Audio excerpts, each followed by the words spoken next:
Assalamualaikum warahmatullahi wabarakatuh. Rekanku semua para petani jahe di seluruh Nusantara, kembali kita berjumpa di channel AHI Antv, channelnya para petani guna berbagi ilmu tentang dunia pertanian. Baiklah rekanku semua, kali ini saya ingin mereview kepada rekanku semua. Ini adalah salah satu contoh tanaman jahe kita yang bermasalah rekanku semua. Ini adalah milik salah satu rekan kita. Di sini kalau kita lihat di sini sungguh memprihatinkan. Di sini di dalam polybag atau yang menggunakan bekas semen ini, kita lihat 75% semuanya bermasalah dan terancam gagal panen. Ini telah kita telusuri berdasarkan pemiliknya rekanku semua. Ini penggunaan media adalah menggunakan campuran dari serbuk gergaji yang masih baru dan belum mengalami proses fermentasi. Dari contoh hal ini rekanku semua, kita bisa mengambil hikmahnya. Jadi ketika kita menanam jahe, yang pertama adalah kita utamakan sekali media tanam kita, jangan sampai menggunakan campuran yang bermasalah.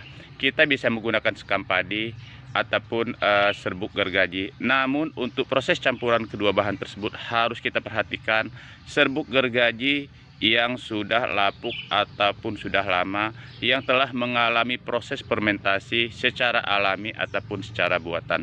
Ini contoh, beliau menggunakan bahan campuran menggunakan serbuk gergaji, namun serbuk gergaji tersebut masih tergolong baru, masih sekitar 2 bulan dan masih berwarna kuning.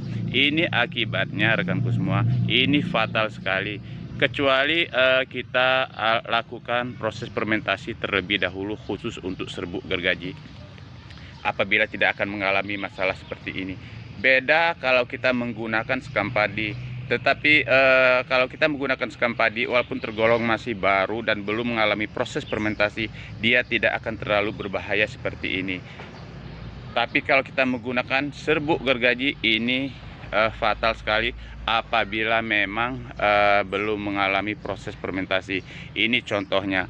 Jadi rekanku semua, dalam proses pencampuran media tanam jahe ini, khususnya yang kita tanam di media polybag ataupun pot, untuk bahan campuran janganlah kita menggunakan serbuk gergaji yang masih baru ataupun yang belum mengalami proses fermentasi, maka akibatnya akan fatal, akan seperti ini.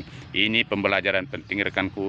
Apabila kita menggunakan serbuk gergaji, kita harus pastikan benar-benar sudah lapuk dan layak tanam, minimal didiamkan atau sudah lama, minimal di atas 8-10 bulan. Apabila kita ingin mempercepat, kita bisa fermentasi menggunakan EM4 terlebih dahulu, yang kita masukkan ke dalam karung ataupun kita tutup seperti tutorial-tutorial kita sebelumnya. Tetapi apabila kita langsung melakukan proses pencampuran media tanam kita di dalam polybag menggunakan serbuk gergaji yang masih baru, ini akan fatal seperti ini. Semoga contoh ini bisa kita ambil hikmahnya untuk kita dalam proses pengelola tanaman jahe dan dalam proses memilih campuran untuk media tanam. Wassalamualaikum warahmatullahi wabarakatuh. Sampai jumpa.